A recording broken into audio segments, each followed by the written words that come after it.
Welcome back. Mahmood صاحب، آپ جو پوائنٹس اٹھائے گئے ان پر آپ کچھ کہنا چاہتے ہیں؟ میں نے آپ کو وہیں پر ہی روک دیا تھا. آپ اپنی بات کر لیں بریفلی، پھر آگے ہم چلتے ہیں. دیکھیں، بات ہو رہی تھی، یہ اکثر بات کرتے ہیں پیپلز پارٹی والے قربانیوں کی اور شہادتوں کی. دیکھیں، ہماری دلی دعا ہے کہ اللہ تعالیٰ مرحوم ذوالفقار علی بھٹو کو جنت الفردوس میں جگہ دے. ہماری دلی دعا ہے کہ محترمہ بینظیر بھٹو کو اللہ جنت الفردوس میں جگہ دے. دیکھیں، وہ سیاستدان تھے، انہوں نے سیاست کی، اقتدار کیا، اقتدار میں رہے، اور پاکستان کے ساتھ جو اب آپ میری بات اگر مانیں تو میں سمجھتا ہوں کہ پاکستان اس وقت جن حالات میں ہے، پاکستان کی جو معاشی کمزوریاں ہیں، جو اکنامک ڈکلائن ہے، وہ شروع ہوئی تھی اس وقت جب سو کالڈ جینیس بھٹو صاحب نے نیشنلائز کیا تھا پاکستان میں. نیشنلائزیشن یعنی پورے پاکستان کو تباہ برباد کر کے رکھ دیا، اور اس میں سے پاکستان آج تک باہر نہیں نکلا. پاکستان کی ٹاپ کی انڈسٹریز جن کو دیکھنے باہر کے لوگ آیا کرتے تھے کہ پاکستان اتنی ترقی کر رہا ہے، پاکستان کے ایجوکیشنل انسٹیٹیوشن دنیا کے بیسٹ انسٹیٹیوشن تھے، ان کو کر لیا. کسی ورکر کو وہاں کا مینیجر بنا دیا، کسی ورکر کو نوازنے کے لیے وہاں کا جی ایم بنا دیا، جن کو کوئی پتہ ہی نہیں تھا کہ کس طرح اور تباہی اور بربادی ہو گئی. صادق صاحب کی کال ہے کینیڈا سے، وہ لے لیتے ہیں. جی صادق صاحب، یور آن ایئر. جی السلام علیکم سر، میں زیادہ وقت نہیں لوں گا. جی فرمائیے. مجھے صرف اتنا کہنا ہے کہ یہ پیپلز پارٹی کے جو بانی تھے ذوالفقار علی بھٹو صاحب، وہ ان کے بعد اگر ان کے خاندان میں مرتضی بھٹو صاحب یا صنم بھٹو صاحب میں خوبیاں ہوتی تو وہ وزیر اعظم بنتے، لیکن ان میں اتنی نہیں تھی. وزیر اعظم بنی بے نظیر صاحبہ.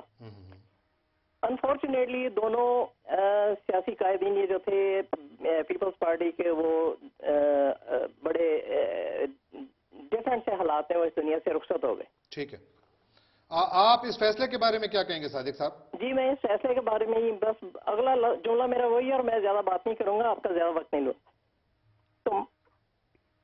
جی اچھا، thank you so much for calling. ان کی کال ڈراپ ہو گئی ہے. چوہی صاحب، میں آپ کی طرف آؤں گا. اعتزاز احسن صاحب کہہ رہے ہیں ہم اپیل میں جا رہے ہیں. ہاں، آپ کس طرح اپیل میں جا رہے ہیں؟ مجھے اس بات کی تھوڑی طرح سمجھ نہیں آ رہی ہے. میں یہ ریزو صاحب کی طرف جاؤں گا اور محمود صاحب، کیونکہ ایک شخص جب اپنی سزا بھی گزار لے پھر کس بات کی اپیل ہو رہی ہے؟ نہیں، وہی بات ہو رہی ہے نا کہ وہ ابھی جو ایک دوست سوال کر رہے تھے کہ جو ان پر فرد جرم لگائی گئی، جو ان پر یہ کنٹمپٹ آف کورٹ تھا نا، اور جب فیصلہ دیا گیا تو اس میں وہ کیا گیا جی آپ نے ریڈیکول کیا ہے، آپ نے اسکینڈلائز کیا ہے، ہمیں مذاق بنایا. یہ وہاں ان کے فرد جرم میں چیز شامل نہیں تھی. تو یہ ایک بیس ہے کہ بھئی آپ نے فرد جرم تو اور لگائی تھی، لیکن ہمیں جو آپ فیصلہ دے رہے ہیں، آپ کو انٹرپٹ کروں گا، یہ جو فیصلہ دے رہے ہیں یہ آپ دوسرا دے رہے ہیں. وزیر اعظم جب دیکھیں، وزیر اعظم کی طرف سے جب کورٹ میں جو جوابات داخل کیے گئے یا ان کا نقطہ نظر آیا، وہ ہیئرنگز جو ہوئی ہیں ان میں ایک موقع فائل ہے کہ اس دوران جو وہ سیاسی بیانات دیتے رہے، کیا کورٹ ان کو چھوڑ دیں؟ جہاں پہ وہ اوپنلی کہہ رہے ہیں کہ جناب ایک طرف مجھے 6 مہینے کی وہ ہو سکتی ہے سزا، یہ مطلب ہے کہ اس کو کیا وہ چھوڑ دیں گے؟ اس کا ایک طریقہ کار ہے، وہ نئی فرد جرم آ سکتی ہے، لیکن یہ تو نہیں کہ ایک آپ نے اس میں انٹری نہیں کیا اس کو آگے. اچھا، لیکن سزا یافتہ کا کس چیز کی اپیل ہوتی ہے؟ مجھے سمجھا دیں ذرا. ہر آدمی جب کسی ہائی کورٹ میں آتا ہے، سپریم کورٹ میں اس کی اپیل ہوتی ہے. اس جگہ جو سزا گزار چکا وہ یہ مجھے نہیں پتا کہ یہ تو کورٹ میں گئے ہیں، سزا کہاں ہوا میں گزار لی ہے انہوں نے. آپ کن باتوں میں الجھ گئے ہیں چوہی صاحب؟ یہ ساری قوم کو پتا ہے، سب انہوں نے علل اعلان کہا ہے کہ ہم خط نہیں لکھیں گے، کورٹ جو مرضی ڈیسیژن دے. آپ نے بلاول بھٹو کا بیان سنا تھا، اس کی تقریر سنی تھی، اس نے صاف کہا ہے کہ ایسی تیسی تمہاری سپریم کورٹ، ہم تمہارا حکم نہیں مانتے. انہوں نے اور آرڈر دیے انہوں نے وزیر اعظم کو کہ تم ڈٹے رہنا اور تم نہیں خط لکھنا.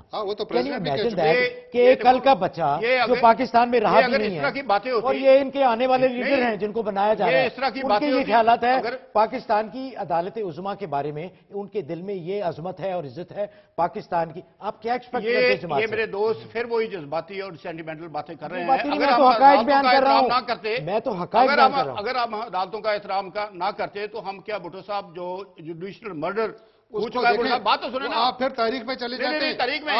اچھا اسی سے آپ کے سوال کا جواب ہے. جیسے بھٹو صاحب کو کتنے سال ہو گئے سزائے موت ہوئے، اور ان کو ابھی ان کا کیس کھل رہا ہے کہ نہیں؟ How come?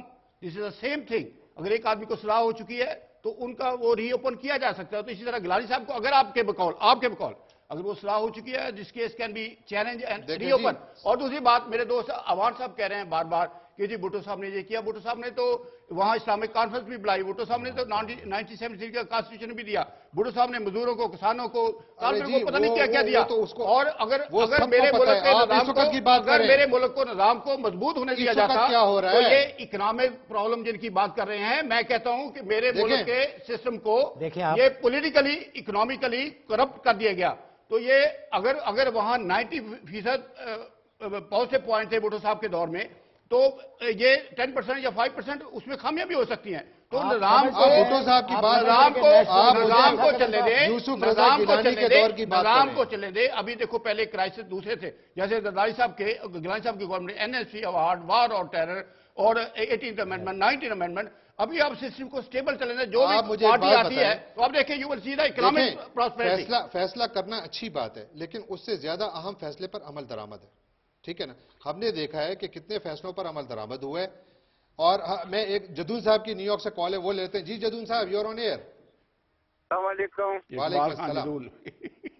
جی چودھری صاحب, بالکل صحیح آپ نے فرمایا, صحیح جو ہے پہچانا آپ نے. جی فرمائیے. میرا سوال خٹک صاحب یہ ہے کہ یہاں پہ جو کچھ بھی ہو رہا ہے, یا یہ جتنی بھی آپ بات کر رہے ہیں, یا جتنا کچھ بھی یہ ایک دوسرے کے ساتھ بات مباحثہ ہو رہا ہے, اس سے کوئی فرق نہیں پڑے گا پاکستان کے غریب عوام کے اوپر. ان کی رہائش, ان کی خوراک, ان کی دہشت گردی میں کوئی کمی نہیں آئے گی. یہاں پہ اگر میں آپ کو صحیح بتاؤں تو میرے پاس 4 پیجز ہیں, اس کے اوپر یعنی بترتیب لکھا ہوا ہے کہ کس دور میں کہاں سے کیا ہوا. ابھی اگر قانون کی بات کی جائے, لیکن جدون صاحب, میں آپ مجھے یہ بتائیے کہ یہ فیصلہ درست ہے یا غلط ہے؟ وزیر اعظم کو رہنا چاہیے کہ نہیں رہنا چاہیے؟ اس کا جواب دے دیں مجھے پلیز. نہیں, میں تو یہ چاہتا ہوں جی, کس طرح سے ہو سکتا ہے کہ میں ہاں اور نہ میں کس طرح سے جواب دے سکتا ہوں, جب تک میں اس کے پہلے تو آپ دیکھیں کہ 61 63 جو ہے آرٹیکل اسی کا, اس میں کون سے لوگ اقتدار پہ آنے چاہیے, پہلے اس کا دیکھیں. پھر 63G کو پڑھیے, پھر 92 کو. یہ پوری کیبنٹ جو ہے یہ فیصلہ ریزائن کرنا چاہیے تھا. یہ بالکل غلط ہے. قانون 1973 کا آئین ہے, اس نے بنایا ہے. اس کے بعد امپلیمنٹیشن جو ہوتی ہے, خطر صاحب سنیے, جو امپلیمنٹیشن جو ہوتی ہے وہ کوٹ کرتے ہیں. ٹھیک ہے, بالکل ٹھیک ہے. آپ کا نقطہ نظر ہم تک پہنچ گیا. بہت بہت شکریہ کال کرنے کا. ہمارے ساتھ ایک اور کالر ہیں, فیصل صاحب ہیں میری لینڈ سے. جی فیصل, یور آن ایئر. جی السلام علیکم. وعلیکم السلام. جی مجھے بس یہ کہنا ہے کہ ہماری بدقسمتی ہے پاکستان کی کہ ہمارے سیاستدان اور ان کے یہ سو کال چمچے جو ہیں, یہ پاکستان کے مخلص نہیں ہیں. یہ اپنے لیڈروں کے مخلص ہیں, اپنی پارٹیوں کے مخلص ہیں. اور میں نہیں سمجھتا کہ زرداری صاحب, نواز شریف صاحب یا گیلانی صاحب کا کوئی قصور ہے. ان کو آسمان پہ چڑھانے والے ان کے سپورٹر ہیں, جو ان کو ہر غلط کام میں سپورٹ کرتے ہیں اور کبھی اپنے پاکستان کے لیے نہیں سوچتے. بالکل ٹھیک ہے, تھینک یو سو مچ.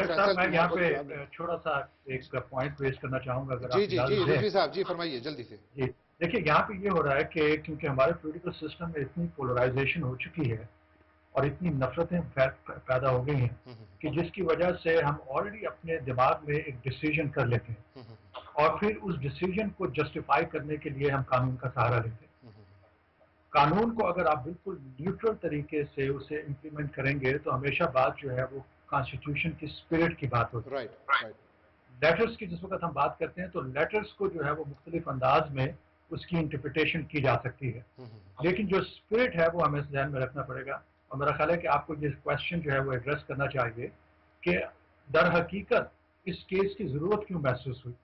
جو لیٹر لکھنا تھا, لیٹر لکھنے کے لیے جو ہے وہ ڈائریکٹیو جو ہے وہ سپریم کورٹ دیتی ہے. اور دوسری طرف آپ دیکھیے کہ سوئس اتھارٹیز کا یہ رد عمل ہے کہ اگر آپ پریزیڈینشیل امیونٹی کا معاملہ حل نہیں کرتے, جو اصل مسئلہ ہے جس کی طرف میں اشارہ کرنا چاہتا ہوں وہ پریزیڈینشیل امیونٹی کا مسئلہ ہے.